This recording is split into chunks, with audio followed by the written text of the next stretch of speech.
নমস্কার বন্ধুরা, আমি সঙ্গমিত্রা সাহা। আপনারা দেখছেন আদ্রিস মশালা কিচেন। আজকে আমি আপনাদের সামনে রান্না করে দেখাবো পেঁপের তরকারি। পেঁপের রসাও বলতে পারেন। এটা ভাতের সাথে পরিবেশন করা হয় বিনা পেঁয়াজ রসুনে। আজকে আপনাদের সামনে রান্না করে দেখাচ্ছি পেঁপের রসা। তো চলুন শুরু করি পেঁপের রসা। এর জন্য আমরা দুটো মাঝারি মাপের পেঁপে নিয়েছি, ঠিক আছে। একটু ছোট সাইজের নিয়েছি, আপনারা চাইলে একটু বড় নিতে পারেন।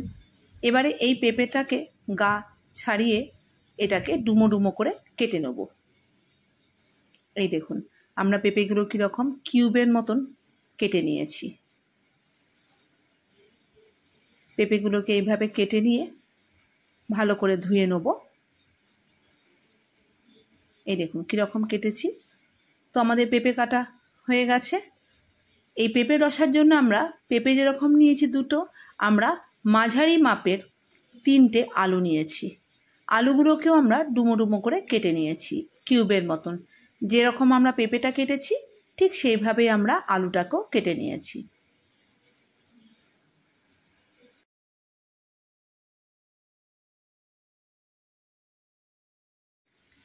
এবারে আমরা গ্যাসে কড়াই বসিয়ে কড়াইটাকে ভালো করে গরম করে নেব। তো আমরা গ্যাসে কড়াই বসিয়ে দিয়েছি। কড়াইটা ভালো করে গরম করে তারপরে আমরা এটার মধ্যে সর্ষের তেল দেবো।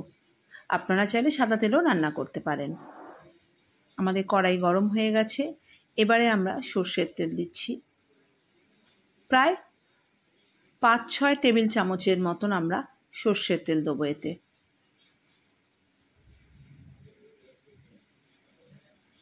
তেলটা গরম হয়ে গেছে। এবারে গ্যাসের আঁচটাকে কমিয়ে আমরা ডুমো ডুমো করে যে আলুগুলোকে কেটেছিলাম সেগুলোকে লাল করে ভেজে নেব।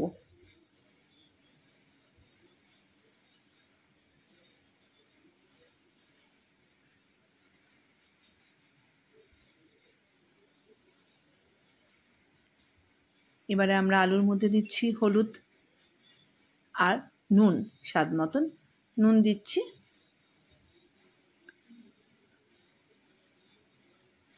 এবারে আমরা 2-3 মিনিটের জন্য গ্যাসের আঁচটাকে বাড়িয়ে আলুগুলোকে ফ্রাই করে নেব। বেশ একটু লালচে হবে ততক্ষণ পর্যন্ত কিন্তু আমরা আলুটাকে ফ্রাই করব। এবারে আলুগুলো কিন্তু লাল হয়ে গেছে। এবারে আমরা আলুগুলোকে তুলে নেব। লাল করে ভেজে নিয়েছি, আলুগুলোকে আমরা এবার তুলে নিচ্ছি। আলুগুলোকে তেল থেকে তোলার সময় গ্যাসের আঁচটাকে বাড়িয়ে দেব। আলু ভাজা আমাদের কমপ্লিট। এবারে আমরা ওই তেলেই শুকনো লঙ্কা, তেজপাতা ও জিরে ফোড়ন দেব। 3টে তেজপাতা, 4-5টা শুকনো লঙ্কা আর 1.5 টেবিল চামচের মতন আমরা এখানে জিরে ফোড়ন দিচ্ছি। সরি 1.5 টেবিল চামচ না, 1 টেবিল চামচের মতন আমরা এখানে জিরে ফোড়ন দেবো।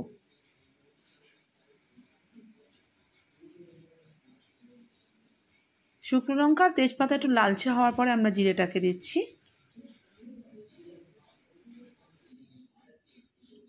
এবারে আমরা আগে থেকে কেটে রাখা পেঁপেগুলোকে এই তেলের মধ্যে দিয়ে দিচ্ছি। পেঁপেগুলো কিন্তু আমরা সেদ্ধ করে নিইনি, কিন্তু কাঁচা অবস্থাতেই তেলে দেবো। তেলে দেওয়ার পরে এবার আমরা ভালো করে ফ্রাই করে নেব। ফ্রাই মানে এবারে দিচ্ছি আমরা নুন আর দিচ্ছি হলুদ। মানে একটু তেলে এপিট ওপিট করে নেব, হালকা ফ্রাই। অল্প করে আমরা একটু ফ্রাই করে নিচ্ছি এপিট ওপিট করে। মিনিট 5-7 আমরা এটাকে গ্যাসের আঁচটাকে বাড়িয়ে একটু ফ্রাই করব। এবারে গ্যাসের আঁচ কমিয়ে ঢেকে দেবো 5 মিনিটের জন্য। 5 মিনিট বাদে আমরা ঢাকনাটা তুলে দেখুন পেঁপেগুলো কিন্তু কেরকম একটা মজে গেছে। আবার আমরা একটু এপিট ওপিট করে এবারে আমরা বেটে রাখা মশলাগুলোকে দেবো। আমরা এই পেঁপের রসা কিংবা পেঁপের তরকারির জন্য আমরা আদা বাটা, জিরে বাটা আর গরম মশলা দেবো। এখানে আমরা 3 টেবিল চামচ জিরে বাটা দিচ্ছি আর দেব 1.5 টেবিল চামচ আদা বাটা। লঙ্কা বাটাটা স্বাদ অনুসারে যে যেরকম ঝাল খায়।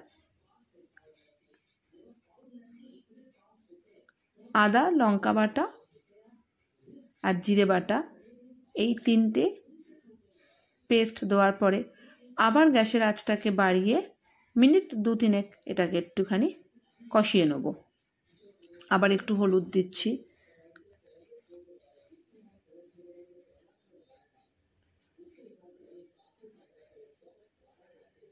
গ্যাসের আঁচটাকে বাড়িয়ে নিয়েছি আমরা। 2-3 মিনিটের জন্য আমরা একটুখানি মশলাটাকে একটু কষিয়ে নেব যাতে এর কাঁচা গন্ধটা চলে যায়।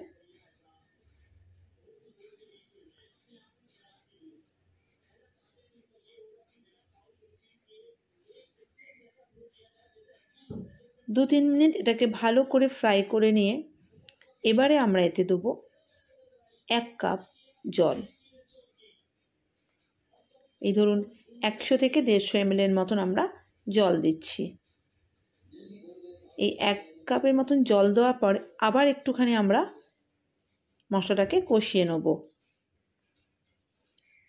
পেঁপে দিয়ে আমরা মশলাটাকে কষাচ্ছি এ কারণে পেঁপের ভেতরে মশলাটা ঢুকে যাবে। পেঁপেটা, কারণ পেঁপে একটু তো স্বাদটা একটু কেমন হয়, তো মশলাটা ভেতরে ঢুকলে কি হবে না, খেতে খুব টেস্টি লাগবে। এবারে আমরা দিয়ে দিলাম চিনি। আমরা এখানে 1 টেবিল চামচ চিনি দিয়েছি। প্রয়োজন মতো আপনারা একটু মিষ্টি, কারণ নিরামিষ রান্না একটু মিষ্টি মিষ্টি হয়, আর পেঁপে তো একটু ঝাল মিষ্টি, খুব বেশি ঝাল হবে না পেঁপের রসাতে। আমরা এখানে 1 টেবিল চামচ মিষ্টি দিয়েছি। এবারে আবার একটুখানি নেড়ে চেড়ে নিচ্ছি।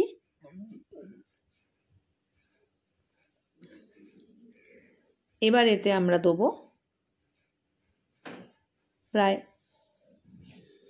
3 কাপ থেকে 4 কাপের মতন জল দেব।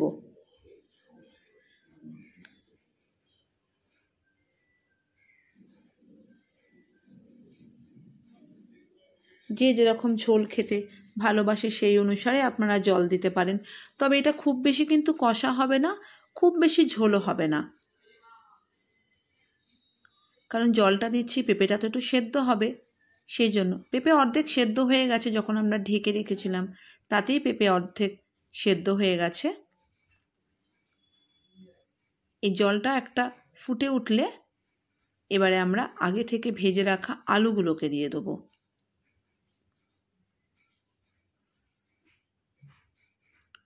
দেখুন পেঁপের রসা কীরকম ফুটছে। এবারে আমরা ভেজে রাখা আলুগুলোকে দিয়ে দিচ্ছি।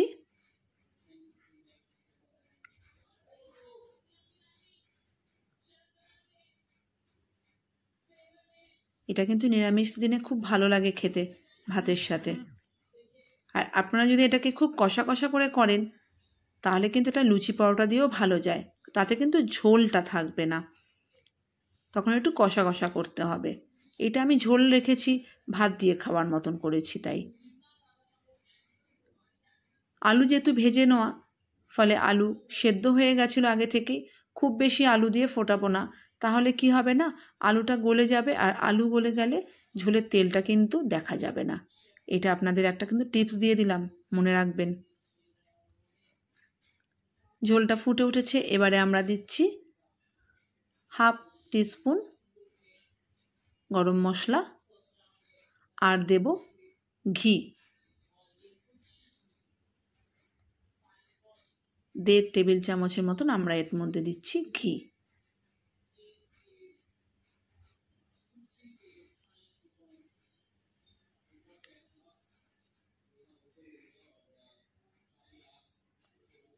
সরি, আমরা এখানে 1.5 টেবিল চামচ ঘি দিইনি, আমরা এখানে 1 টেবিল চামচ ঘি দিয়েছি, আর 1 টেবিল চামচ মিষ্টি দিয়েছি। মিষ্টিটা আমার একটু স্কিপ করে গেছি, দেখানো হয়নি। আমরা টোটাল 1 থেকে 1.5 টেবিল চামচ মিষ্টি দিয়েছি।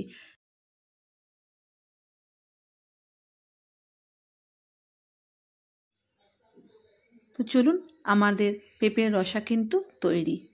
ভাতের সাথে পরিবেশন করুন, নইলে কষা কষা করে এর সাথে রুটি কিংবা পরোটা দিয়েও পরিবেশন করতে পারেন। তো প্লিজ বন্ধুরা, আমার রান্নাটি ভালো লাগলে চ্যানেলটি সাবস্ক্রাইব করবেন, শেয়ার করবেন এবং লাইক বাটনটা কিন্তু প্রেস করে দেবেন। কেমন লাগলো অবশ্যই কমেন্টস করে জানাবেন।